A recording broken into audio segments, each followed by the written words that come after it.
I miss Dance Dance Revolution. I love that game.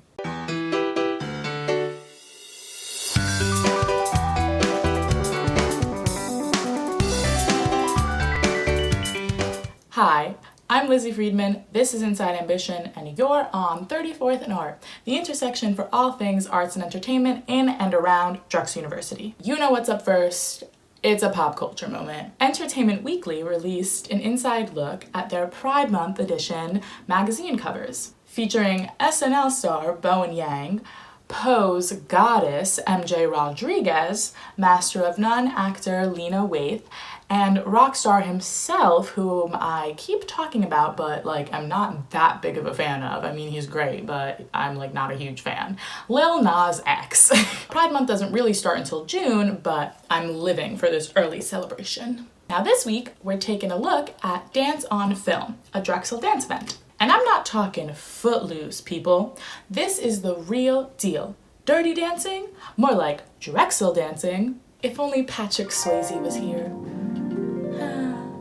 We all know that live performances have taken a hiatus for some well-known reasons, and film has taken precedence. But the world keeps spinning, and so do our dancers, as the dance department has adapted to create a fully filmed dance concert. Both the Dance Ensemble and Fresh Dance have taken on this challenge. Adapting to a new medium and setting was a challenge for both dancers and videographers. Featuring 9 dancers, the dance film concert premieres on Thursday, May 20th at 7 p.m. and will be available for online streaming. Choreographers include Philadelphia dance artists, Drexel alum, and faculty. The film will also be shown during Drexel's outdoor spring performance called Sights of Dance on the weekend of June 3rd, which is happening all around campus, and it's a little tour you can take and see all these different sights of dance. It's very cool. Make sure to get your tickets online to find out if Alex's beloved crush, Mario, will be there. And today we're joined by Olive Prince, Dance Ensemble and Fresh Dance Director, as well as Adjunct Professor here at Drexel University to talk more about the Dance on Film concert. Thanks so much for joining us today, Olive. Thank you so much for having me. Yeah, so jumping right into it, talking about Dance on Film, what was it like to create an interdisciplinary event like this one? This has been tremendous. It's been really rich and rewarding because it's a totally new experience for most people involved. Most of the students have never been in a dance film. Many of the choreographers have never worked in this medium, and we had the opportunity to collaborate with 3 internationally known video artists. So it was really this collaborative effort that emerged amongst all the artists and has just been really, really rewarding. But it's also had, it's sort of crazy ups and downs. We had anticipated that we would be done with our filming by winter break. And of course, we were barely halfway through because we had so many, COVID complications that arose. So we probably, I would say, out of 9 pieces, all but 3 had changes in schedule repeatedly. Wow. So it was quite a that was quite a feat, but it really, I found it quite moving to witness what the students were willing to do to be able to make a final product that, 1, they were proud of, 2, they were so invested in being a part of, and 3, just desiring our art form, which is really not necessary to be in one room together, but we really enjoy that. Yeah, no, definitely. I totally understand that. As a student myself, I would also jump at the opportunity to get into a room and do things for real and not just in my bedroom. Yeah. Yeah, so that's really awesome. Obviously not with all the complications, but the fact that you were able to still bring it all together and be able to work around all of those things and make light of the situation and create something so new out of this weird circumstance. Yeah, the dancers, so weekly, like you've been experiencing as a student, they would show up for rehearsal, for these 2-hour rehearsals on Zoom in their bedroom, like they're doing with their technique classes as well. But what was amazing to me, so they did that for maybe 8 to 10 weeks, depending, some of them a little bit longer as things got pushed back.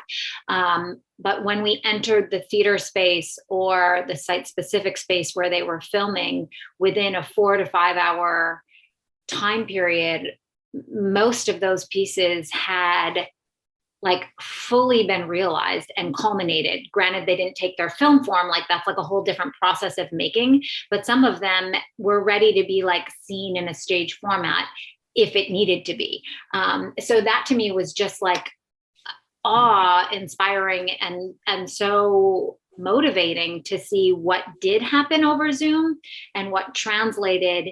And then how, when we got into the space together, like everyone could just like step into it and step up to it, and really live in the art that they worked really hard at. In like, it's not fun to dance in your bedroom.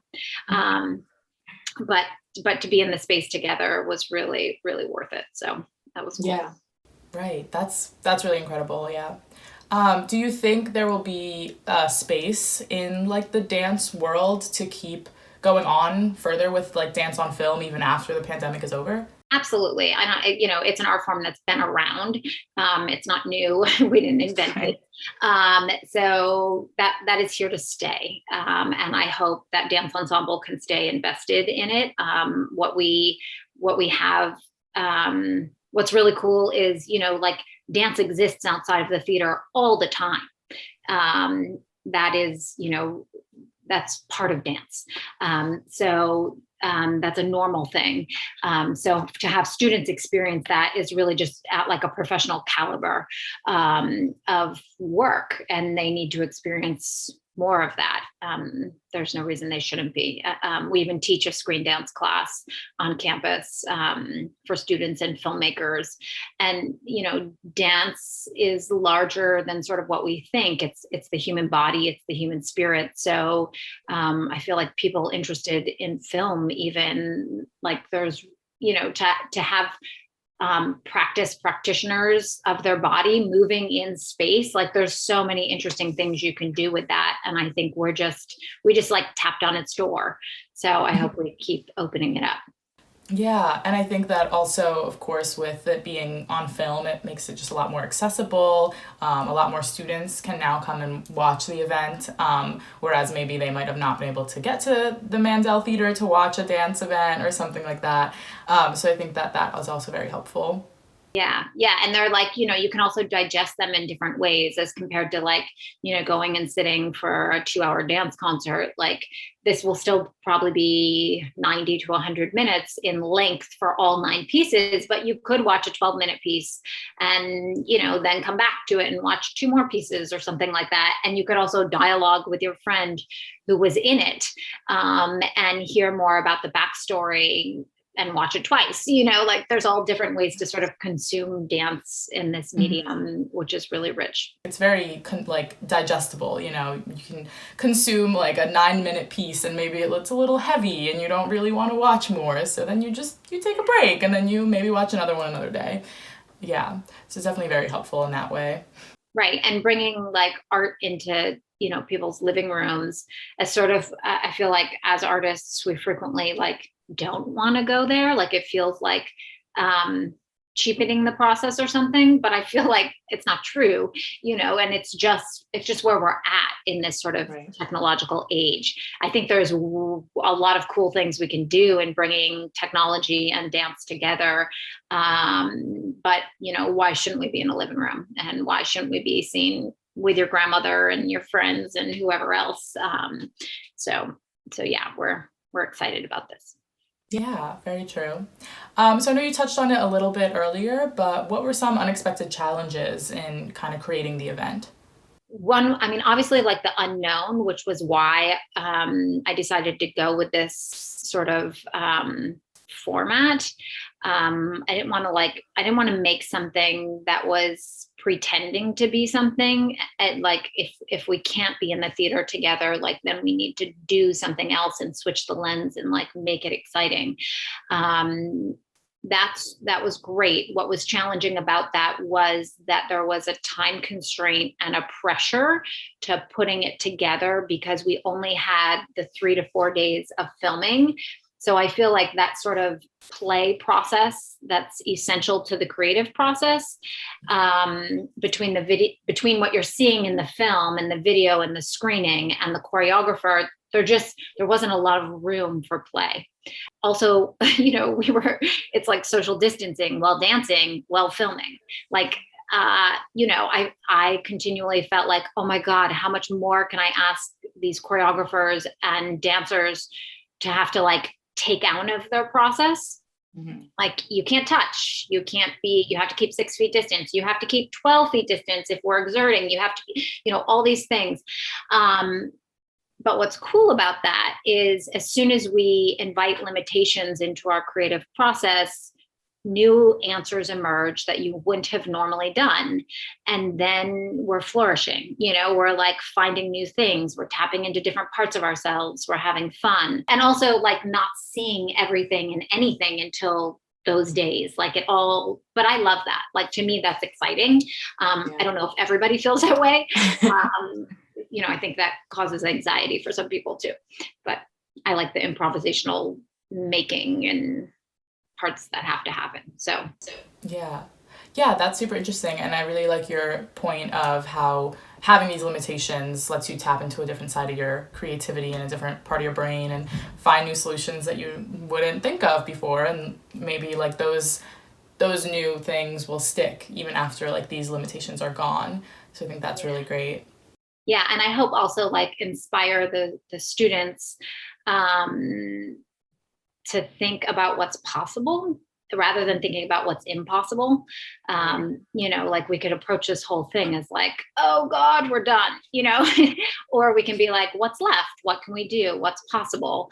And what's real? Like, to me, there was still sort of like real intimacy in shared experience and shared physicality, even though we were masked, even though we were spatially distant, all of these things. But there's some sort of truth in the visceral body experience that holds true.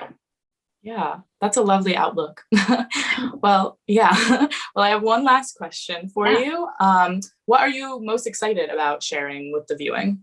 I guess I'm most excited for like the dancers and the community to see how what they did shifts and transforms into this art form that lives on the screen and in film. Like how, they didn't really, in the process, I could see what the angles were of the film and that the videographer was taking and how different it is. But they haven't gotten to see any of that yet. So I'm just really excited for them to, you're like experiencing like a piece of it, but they haven't got to experience the wholeness of it. So I'm excited for the people that have been inside it to actually experience it first and foremost, and to like take pride and honor in that. And I'm excited for, the sort of outside world to see what great dance happens at Drexel University across majors, across disciplines.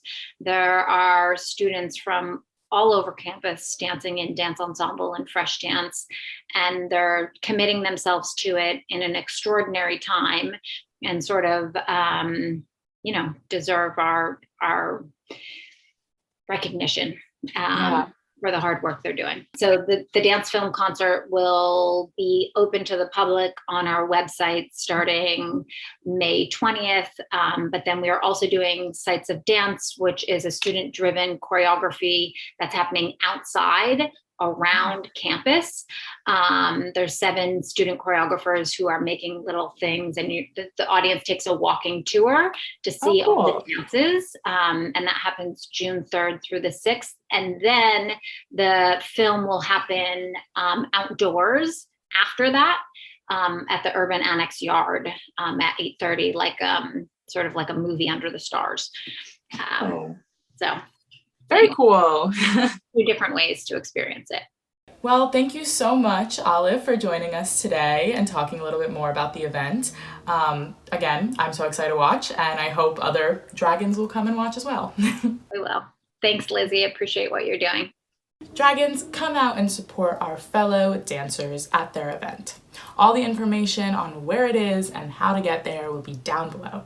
It's really so amazing to continue to see how art adapts and changes with technology and world crises. And now, before we go, I have a little recommendation for y'all. Now, this one's for all my podcast listeners. Now, this podcast might not really be about art, but it still is entertainment.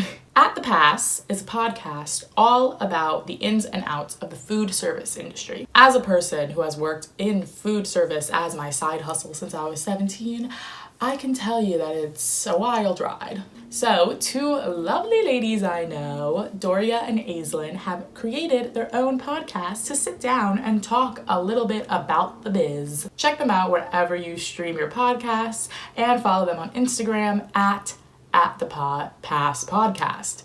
At the Pass Podcast. That's a mouthful. Thanks so much for joining us here on 34th and Art. Don't forget to follow us on Instagram at inside_ambition. Subscribe to us on YouTube for all the latest. Follow us on TikTok, Instagram, Twitter, all of the above, etc. and beyond. I'll see you right here at the same address next week. Bye for now.